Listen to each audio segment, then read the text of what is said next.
Alright, Busia for me chacho bibia na me samo bibia kwa ba emfambra enkasa TV enkasa kase ebo so na edu sisi Busia for ato case force na oye minority leader na Busia for ne ho asem mababe pia say Busia for na enyina nim say ogina adaka ma che say all fight anase edukwadu abone say financial loss of states che say ye man sika so mfa nkokra ambulance che say sika no ayibibi o ambulance no so amba na Busuafo na no enjo anase na no enda na okoka nsem bi ade atia Dr. Mahmoud Baumia bra Dr. Mahmoud Baumia ekwa apoibo wo aman so bebre ne de keka ho na Busuafo o chese asa Dr. Mahmoud Baumia esa no offbeat nyina o che ni se asa o sa no njan na CDC no ene esa no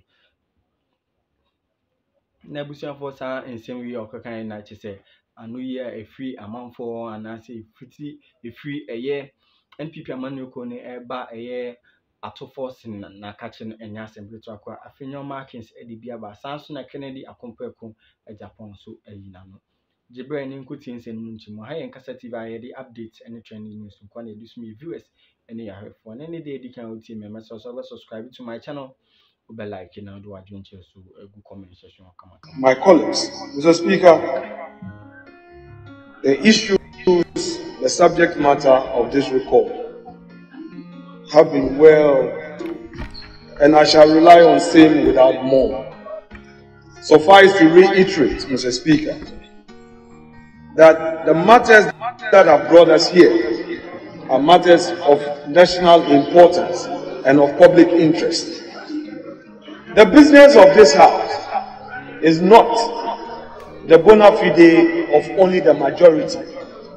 It is the bona fide of the House. It comes therefore as a surprise, Mr. Speaker, that the minority leader sees certain matters as urgent to the national economy, yet he and his colleagues sleeping on the job have not found it necessary to raise these matters for us to consider.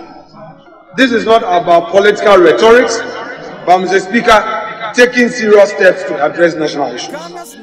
Perhaps, Mr. Speaker, on this record, I need to remind the minority that within the last 2 months, government has paid contractors in excess of 6 billion cedis.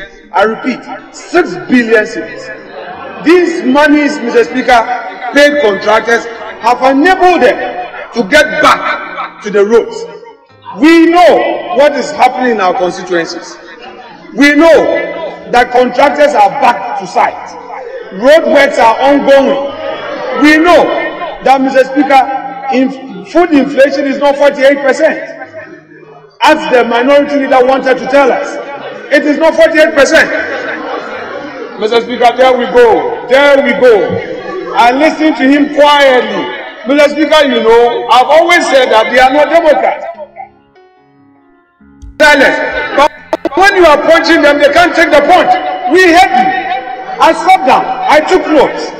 And that is you. Speaker, food inflation is not 48%.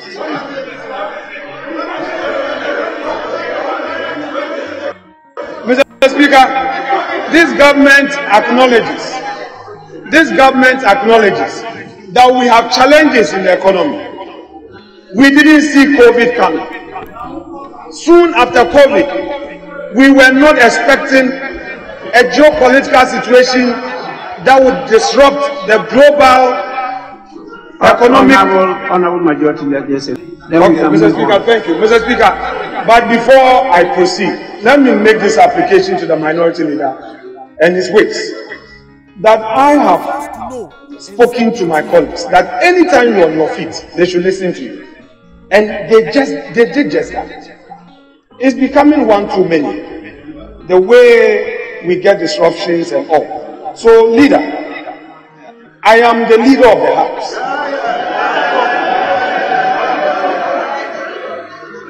No matter how you disagree, you listen to me first.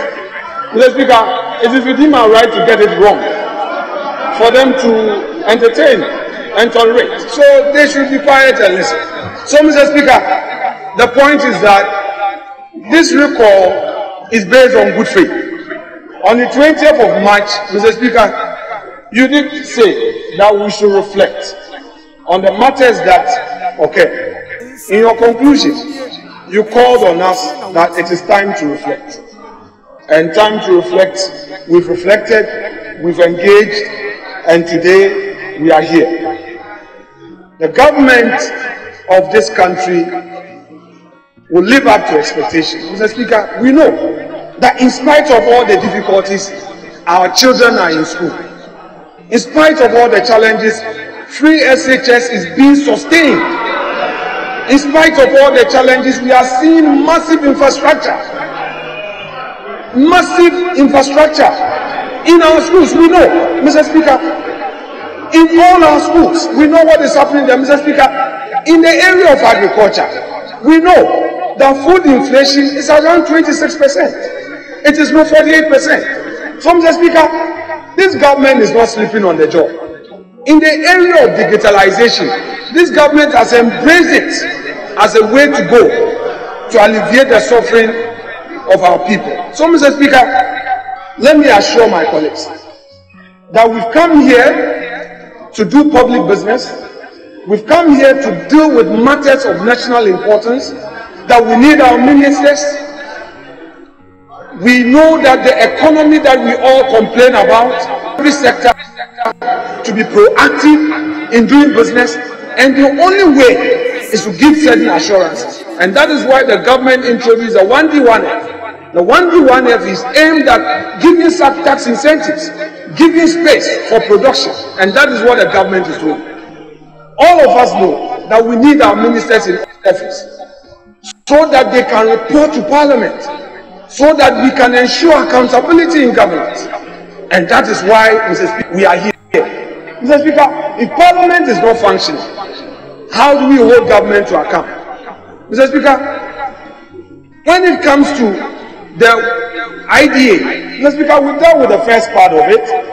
It was left with the 150. We had a debate, and it was left with putting the question. Mr. Speaker, no one can tell me that this is not a national matter. This is not a matter of public interest. This is not urgent. We need the $150 million into the economy to help shore up, Mr. Speaker, our reserves, and to help us, Mr. Speaker, ensure that as the funds are coming in, Mr. Speaker, we know they were talking about the cedi weakening. We need these dollars in. And I believe that as patriots, our colleagues will support government to undertake this urgent business. Mr. Speaker, I shall conclude by saying that our colleagues have expressed their concerns. We have taken these concerns on board, but we expect that even in the conduct of business, even where we disagree, we should avoid unnecessary rancor. Have your way, have your say, but let us do so with a certain level of candor. Mr. Speaker, I thank you for upholding the Constitution of Ghana. Mr. Speaker, although in the reckoning of time, Mr. Speaker, although the reckoning of time, you chose the last end. Mr. Speaker, but you say you are still within 7 days, within 7 days, and within 7 days. Today's rate, but nobody. Again, the food inflation. The food inflation is not 48, but we didn't say anything. The moment he gets on his feet, everybody is screaming from the other side. So, Mr. Speaker, what is the description that should be given to them for their behavior? It's becoming too much. We can also get up and scream at them. What will be the results you're going to get out of that? So, my honorable members, you all, with all due respect, you don't have the license to scream and think nobody has the license to respond. Yeah, we can also respond accordingly, but what will be the fate of the House? So I'm challenging my minority leader to tell us. I just came from a great bank and I know the rate. So tell us what is today's rate? But you are saying 15.3. Tell us. Thank you very much.